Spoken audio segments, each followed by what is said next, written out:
Hi. Hi, Dan. How are you? I am well. Well, that is great. We only have an hour to record for the podcast today, which actually means it's going to be a longer podcast because we're not going to try to We're not going to do 3 15-minute episodes. Yes. We're going to do one 45-minute episode. So Ish. I hope you guys are ready for us because, well, they'll already know. They clicked on the thing and they're like, wow, a 45-minute episode? What happened? People always tell us they want longer ones anyway, I think. Yeah. This is true. So, but I do want to start with a food heist. Okay. This is a very cool one. This happened in August of this year, just a couple months ago. This happened at an apiarist. Okay. An apiary. An apiary is like a place that does bees and honey. Oh, okay. Yeah. Well, really? What's the origin of that? What's the etymology of the apiary? Apiary is, I did not go to bees. I'll tell you that. I don't know. And I did not look it up for this. Okay. I discovered that word playing the Pendragon RPG because you can put an apiary in your knight's estate. Oh, okay. But this one happened in British Columbia. Okay. Where the apiary was raided by thousands and thousands of bees. Oh, the bees are the criminals. I didn't want to tell you this before we recorded because I wanted your genuine reaction. Oh, yeah. Wow. So apparently there are, hives of successful bees and there are hives of unsuccessful bees. And when the unsuccessful bees get desperate, they raid other people's hives. Really? So this group of like pirate raider bees discovered this apiary and was like, oh man, we need all the honey we can get. And it took her 4 days to get rid of the bees. First, they all came in and they were trying to steal all the honey. And she was able to lure them into the bathroom. She said she sacrificed her bathroom as a place for the new bees. She covered up all her honey and saved most of it and lured the bees into the bathroom. And then it took several days to get them out and several more days to convince the bees that this was not a good place to come and get honey from. I wonder how you did that. Just like take each individual bee and have a nice little conversation with them. Like, all right, look, that you don't want this honey. Personal negotiation. It's awful honey. Wow. Yeah. So I was not prepared for how cool this one was going to be. I know. This one got me very excited. This joins the Snackoderms and the Beargler as like animal related heisting. We're going to have to work on this one. Do we have a good name for a group of pirate bees? All of my ones, they come up, they're all sounding kind of just obvious, right? The buzzing bandits, right? They're alliterative, but the puns are not flowing for me. If they're pirates, can we call them hiverates? Ooh. That's terrible. That's so bad. Good job, Dan. The hiverates it is. You win a gold star for how bad that one is. Yeah, thank you very much. Well done. The hiverates. The hiverates. So the article ends with a plea to other beekeepers to keep your bees well fed so that they don't go a-pirating. Well, these might have been wild bees. I mean, It's possible. It's entirely possible that these were a wild hive of thousands and thousands of bees. Was it you that was telling me about the time where somebody, I think it was local here in Utah, was new to beekeeping and decided to feed their bees candy canes? I don't think that was me. And it might have been my brother-in-law who was keeping bees at the time. It's a food-related crime, so it could have been you. But as I recall, it's been years. New beekeeper, you have to actually feed your bees to get your hive going. And you use like sugar water or things like this. They just had a bunch of candy canes and they broke them up and fed them to bees. And all the bees in the area came and ate the candy canes.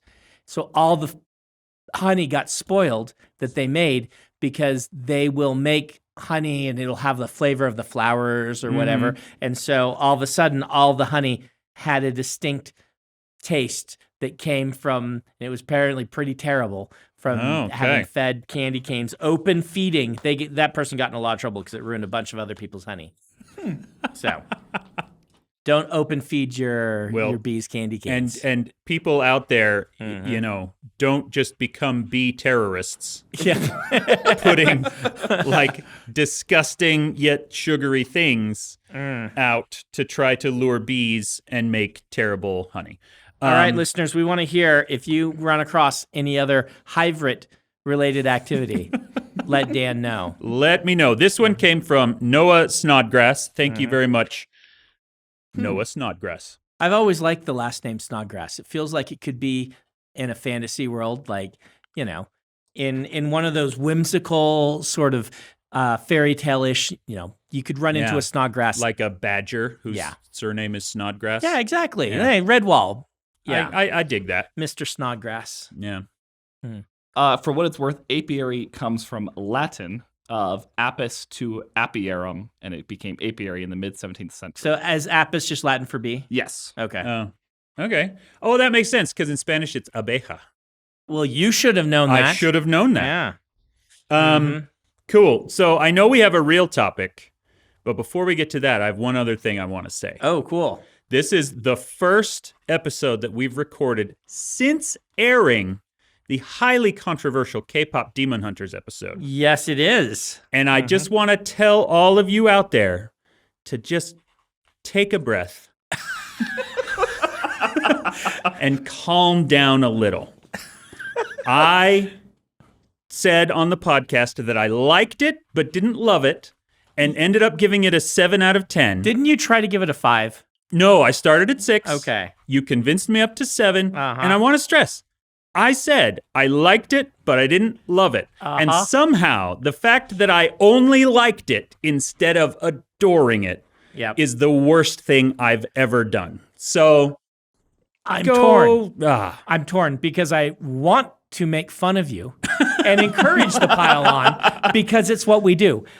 But I'm also torn because this is legit, no joking. One of the worst things about the internet is that people get personally offended if you don't like something they like, or even don't like it enough. And this is something that I'm not in love with how the internet treats this sort of thing. I agree. And so just, but if you're mad at me because I don't like Andor, like I genuinely hate Andor, please be mad at me for that. But I didn't like K-pop Demon Hunters as much as you did. Go touch some grass. But by the way, I did love it, so you can adore me instead. Yes, there you go. Wait, except I'm sure there's some haters who are like, Brandon has terrible taste because he enjoyed K-pop Demon Hunters. What were you gonna say, Donald? Dan, you genuinely hate Andor. Is there no redeemable factors to it for you? Oh no, there were episodes that I liked. I really loved the kind of Act 2, the heist on the weird. They were trying to steal a bunch of Imperial gold or something. I thought that worked really well. I like Andy Serkis in everything he does. Like, there are redeemable aspects of it, but I genuinely thought that the show in general was boring, and I haven't watched season 2, so don't ask me about it. So, fair enough. Okay. Deflecting all of their hatred. Yeah. And I just haven't watched Andor because I think I would like it, but I'm not interested in that aspect of Star Wars for reasons we've talked about. Yeah. So we have done that topic to death. Donald, now that we've started off by telling our audience to go away. No, I told them they are welcome to hate me for Andor. No. Before that, you said they go touch grass. Well, yeah, you can listen to this podcast while you're outside. Oh, yeah, I suppose you can. Yeah, I don't think that's what touch grass means, Dan. I think touch grass means unplug. Unplug and go. Yeah, well, you're basically telling our audience to leave. Correct. Maybe it should be touch grass after you finish listening to our podcast. Listen to our podcast. Buy all of Brandon's books, and then go touch some grass. So do we want to get to our topic? I know we have a real topic today. It's going to make people mad too. Oh, indeed. Okay. Yeah. So as I've pitched to both of you, a couple times, the internet has many debates on such important topics, and we thought for this longer episode we would address some of these eternal questions. Yep. Such as the first one: is a hot dog a sandwich? Yeah. Did we not do this? I thought we did the whole sandwich thing. I think we did hot dog sandwich. We've touched on it a little bit. I don't know if we ever made a determination. Yes, a hot dog is a sandwich. I think a hot dog is a sandwich. Okay. I believe that I have covered this. But to me, think of like when you're in Excel and you want to put borders on a cell and you can click which sides, top and bottom. If you click all 4 sides, that's a burrito. If you click 3 sides, that's a taco. So a hot dog is a taco. If you only click 2 sides, that is, 2 opposing sides. That's a sandwich. Okay. So a hot dog is a taco. If you only click 1 side, that would be like a tostada. I think a taco is a sandwich too. And I think a burrito is a sandwich because an open-faced sandwich is a sandwich.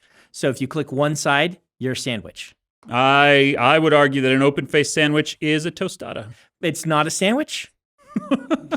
An open-faced sandwich, you're gonna actually say an open-faced sandwich is not a sandwich. Well, you did say that we're going to be controversial today. Yes. So that is, I'll put my stake in the ground. An open-faced sandwich is called that, but is not actually. There's classified as a sandwich. There's linguistic arguments you can make there because I think like a panda bear is not a bear, right? Wait, what? I don't know. Is a panda bear not a bear? I can't remember if that's the one. There are some things that the name of them, like a king cobra is not a cobra, right? Or a king. So there are many vernacular names we give to things that don't fit their actual scientific definition. I know a king cobra is not a cobra. I don't know. I think a panda bear isn't a bear. According to the internet, it is a bear species. It is a bear. Okay. Yeah. So panda bear is a bear. But a king cobra is not a cobra. And there's all sorts of other things like that where you can say the name of it says this, but it's not actually that thing. Yeah. So you can argue that an open-faced sandwich is not a sandwich. I would argue they are all sandwiches. A sandwich is a thing wrapped. Something you eat with grains. Yeah, it's you wrapping grain around a protein, and it becomes a sandwich. Okay, so are pancakes a sandwich? That's what I was going to ask. I don't wrap my pancakes around a protein. What about crepes? Crepes can be a sandwich, yeah. Okay. Do you have to have a protein for it to be a sandwich? I think so, yeah. Okay. So just jelly on toast is not a sandwich? No, I don't think jelly on toast is a sandwich. But peanut butter and jelly on toast is. Yes. Interesting. But so you can prove me wrong maybe with some people eat like cucumber sandwiches, and I guess you'd have to argue that is a sandwich. So pancakes, I don't think pancakes are meant to be picked up and eaten. And I think there's the distinction. Sandwich needs to be handheld. Handheld. That's what it is for me. Okay. And so by my definition, an open-faced sandwich isn't a sandwich either. Right? The whole point of an open-faced sandwich is you eat it with a fork instead. So we've both undefined open-faced sandwiches. I do think a sandwich needs to be handheld. Okay. I think that's a fundamental aspect of a sandwich. Okay. So if I'm like at a charcuterie board. Yes. And I put cheese and salami on a cracker, it becomes a sandwich. You've made a sandwich. Yeah, absolutely. Interesting. Because that's the purpose of a sandwich is to have some way to touch the meat and cheese without touching it. So if I have meat and cheese on a cracker, but I eat it with a fork, it's actually a pancake. It's actually a pancake. Yeah. Okay, well, this makes sense to me now. All right, so you're on board. I love this definition, So sandwich is a larger rubric in which burritos and tostadas and it's like how you're like, what kind of sandwich is it? Well, it's a burrito sandwich. Or it's a taco sandwich. That is defined by how many pieces, but one piece only works if you're holding it up to eat it. What if it's a smothered burrito? Is that no longer? And then you have to eat it with a knife and a fork. I think you're turning your burrito from a sandwich into something else. Into an enchilada? Yeah. Oh, yeah, you turn your sandwich into an enchilada. Yeah. Uh-huh. Okay. I want Mexican food. Well, my lunch today was a single banana chip. So A I would single love some banana chip. Mexican food. Is a banana a sandwich? Banana? No, because it's not wrapped in a grain product. That's right. It's not wrapped in a grain Yeah. product. Mhm. Yeah. Mm-hmm. Well, I'm not really... God tried to make a sandwich you could just pick off the tree, but didn't quite work. It's its own thing. In the partial series, Mhm. where genetic engineering is like the main science, I had fried chicken plants. Oh, nice. Yeah. Yeah. All right. What else we got here, Donald? I think we did a good job with that one. I feel very confident. I'm very happy that we've defined pancakes and sandwiches. Mhm. Yep. As am I. Well, going to fruits. If tomato is a fruit, is ketchup a smoothie? Is ketchup a smoothie? So I think a smoothie needs to be eaten on its own. Like a sandwich is meant to be held. I think a smoothie is a thing that you enjoy by itself. Yeah. So ketchup is not a smoothie. So if you drink ketchup, then sure. Yes. I absolutely. guess that's fine. Mm-hmm. But, Okay. Yeah. Do you agree with this definition, Dan? Yes, I do agree. A smoothie needs to be its own thing. Yep. Not just something you pour on to other stuff. Yep. Okay. That makes sense. I understand that. Another very controversial one. How many holes does a straw have? Topologically, it has one hole. It has one hole topologically. But this is a wisdom versus intelligence sort of question, right? Internally, are we saying that the straw has an infinite number of holes stacked on top of each other, surrounded by plastic? No, or paper in New York? Wisdom is so there's that famous line. Intelligence is knowing that a tomato is a fruit, right? Mm-hmm. Wisdom is knowing that you don't put it in a fruit salad. Yeah. Right? Intelligence is knowing that indeed a straw has one hole.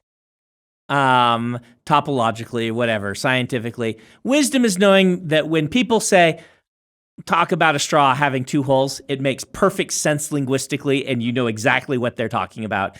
And so I'm going to say it depends on the context. Okay. What do you say, Dan? Did you say one hole or two holes? I say one hole. You say one hole. But I absolutely see your kind of, I just hit the microphone. Yeah. Your expansive and open-minded definition. Yes.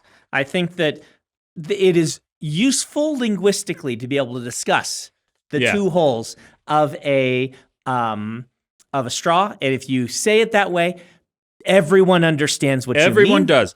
And that is, in general, my philosophy of language is if everybody understands it, then yes, it is a real word. Yeah. That sort of thing. I am not the kind of person who would stop someone mid-sentence and say, actually, a straw only has one hole. But for scientific terms, it's actually really useful to understand why a straw only has one hole and what it means and how that's useful and kind of definitionally and whatnot. So it's a thing worth looking into. It's an argument that is actually can teach you something rather than the most of this, which is going to be completely useless. But yeah. Okay. Well, on the same topic of science then, is water wet or does it simply make other things wet? I guess that depends on how we define wetness. Yeah. How do we define wetness? You take this one, Dan.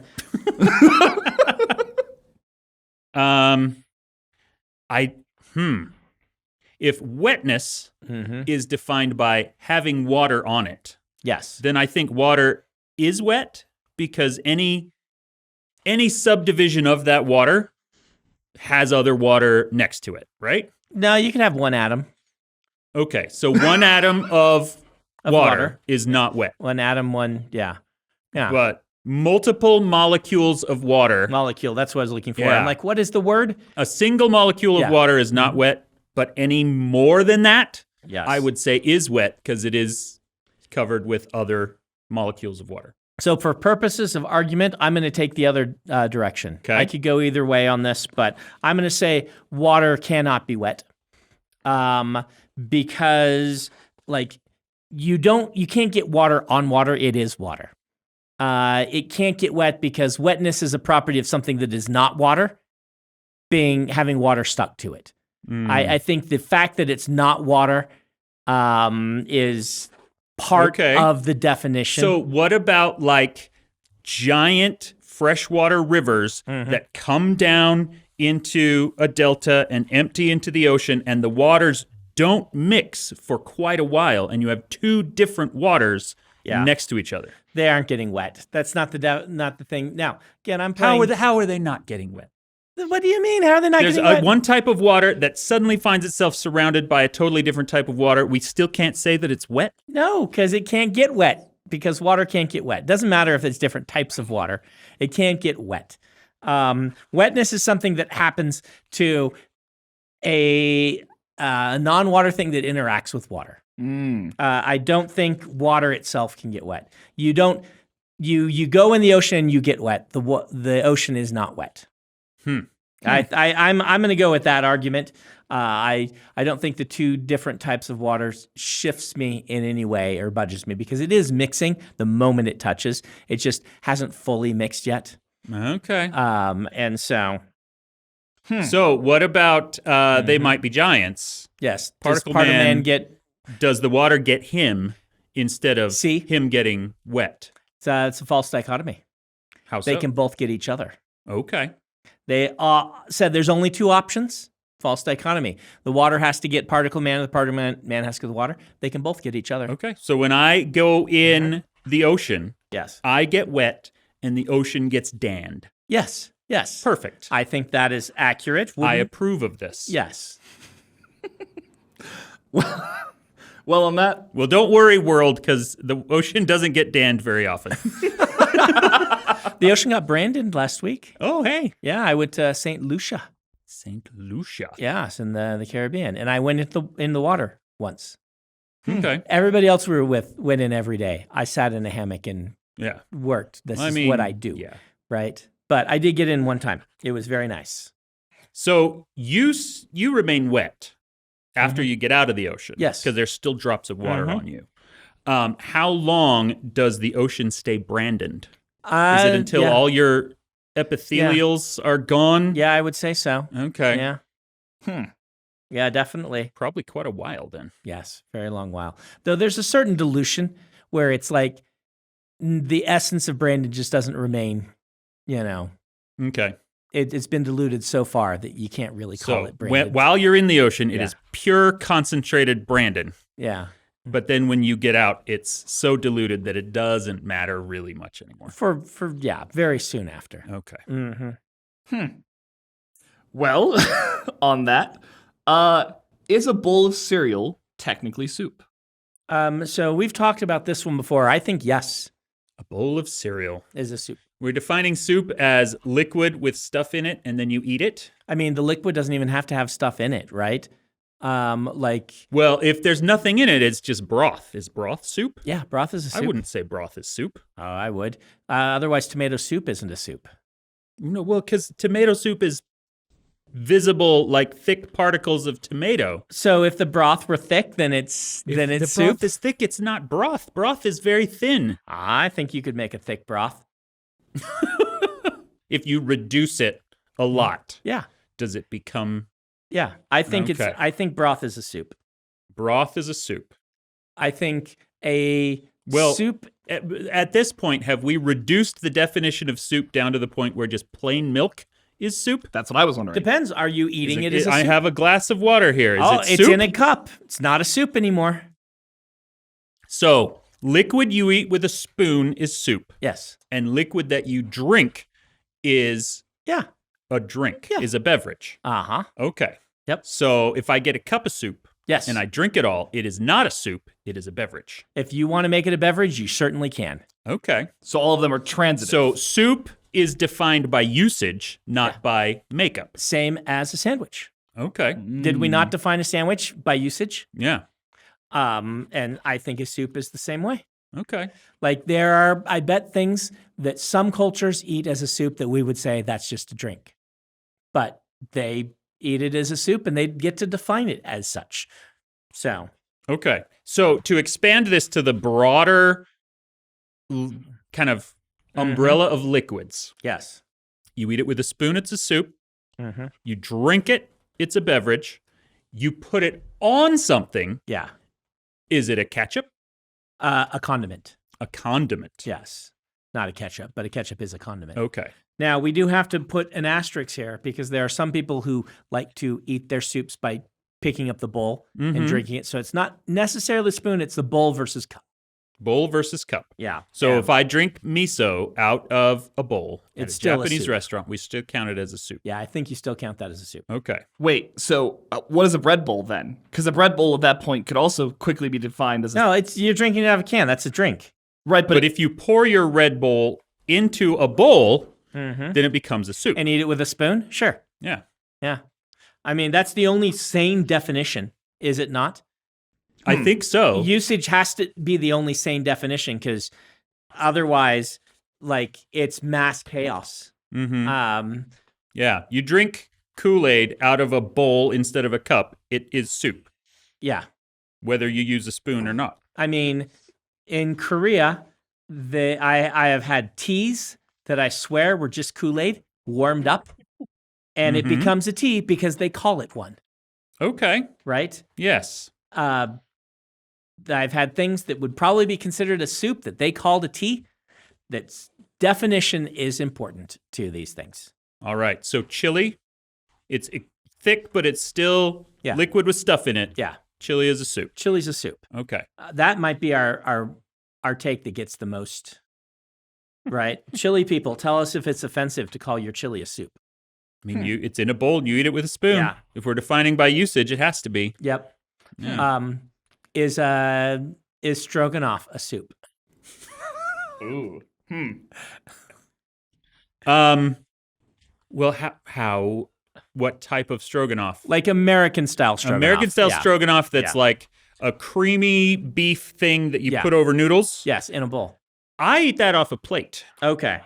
I've eaten it out of a bowl. Does it become a soup when I eat it out of a bowl? I think if you eat it out of a bowl, it has to be a soup. Well, how about a soup? Well, is spaghetti a soup? We need to have some line of how fluid it is. Yes, we do. And below that line, it is too solid and doesn't count as a soup. Chili's going to be the problem here again. Yeah. Because is chili less solid than spaghetti? I would say it is. It is? Okay. Depends on how much sauce you put on your spaghetti. Yeah. But I think spaghetti is, by mass, primarily noodle with sauce on it. Okay. I think we're going to maybe run into trouble with this one, but I'm going to go with you on this. Yeah. So there's is this when does a pile become a heap? Do you know this old argument from ancient Greece where it's like at some point you are moving grains of sand, at some point it changes from being a pile of sand to a heap of sand, and you just don't know where that is. I think it's the same thing between a soup and a meal. At some point it gets not liquidy enough and it's no longer a soup, but where that line is. Well, I would say even chili, for the most part, is a fluid. Yeah. It can flow. It will take the shape of its container. Yeah. Whereas a big pile of noodles with some stroganoff on it might not be considered a fluid.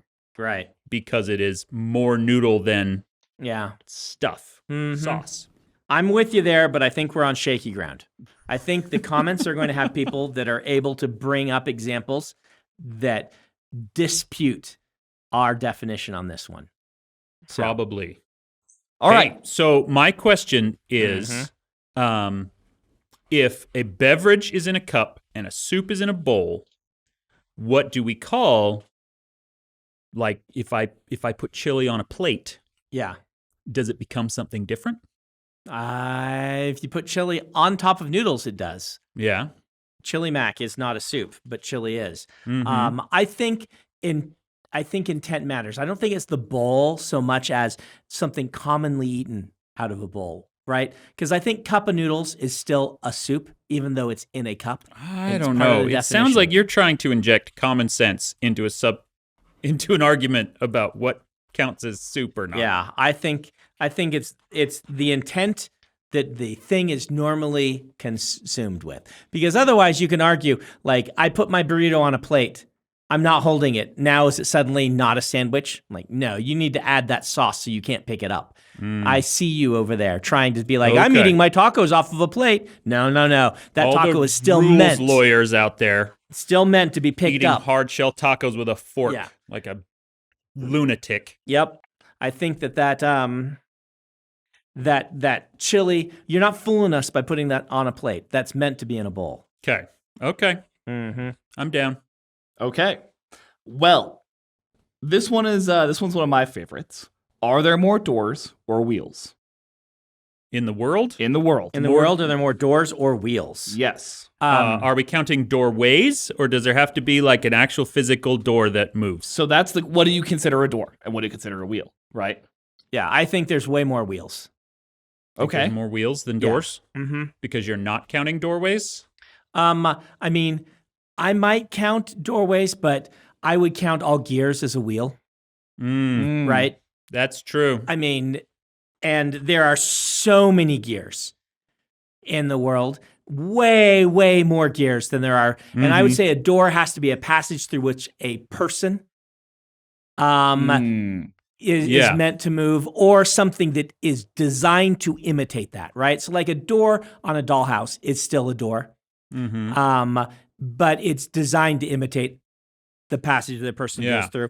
And I think that the number of wheels that'll be out there from all the little gears and all the little wheels that move inside of like a rotary sort of mechanism or whatnot. Even just any given like wristwatch is going to have so many gears in it. I'm not entirely sure that I'm comfortable with classifying gears as a wheel. Because in the like physics sense, simple machines, they're clearly and obviously wheels. Yes. But if we say a door is something that a person can pass through, and a wheel is something that rolls. Does pass through. Yeah. Like meant for a person to pass through. Meant for a person to pass through. If we classify a wheel as something that rolls, I wouldn't say that gears roll. I think they do. I think they roll. I think they turn. Yeah. I wouldn't say that any of the gears in a watch are rolling. They're just turning. I'd say they're rolling. They're rolling? Yeah. What? Yeah. What kind of crazy definition of rolling do you have? I think that they roll. Oh, I've got one to add to this from Ben. But anyway. Oh, no. I want to hear it. You want to hear it right now? We're right preempting. Preempting. I was at Writing Group the other day, and we were talking about AI art, and Ben was there. Okay. And I made what I thought was an uncontroversial opinion, and you may disagree with it, which would be interesting. As I said, well, art has to be made by people. That's part of what art is. And he said, no, sunset is art. And I was floored. What? That Ben is like, yeah, sunset is art. What else would you call sunset? And I'd be like, a sunset, it's not art.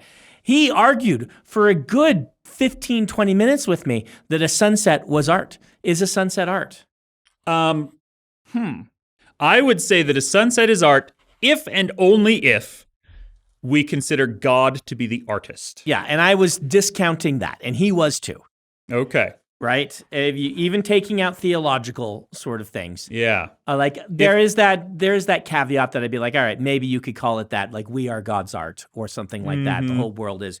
But taking the theological implication. Take that out of it, then no, it's a naturally occurring thing. Like it can't be art. I would say that a spider web could be considered art because it is being created by a creature. So I was kind of taking the hard line of defense that animals can't create art because art must be created, as Oscar Wilde said. Have you ever read Oscar Wilde's essay? It's the beginning of Picture of Dorian Gray.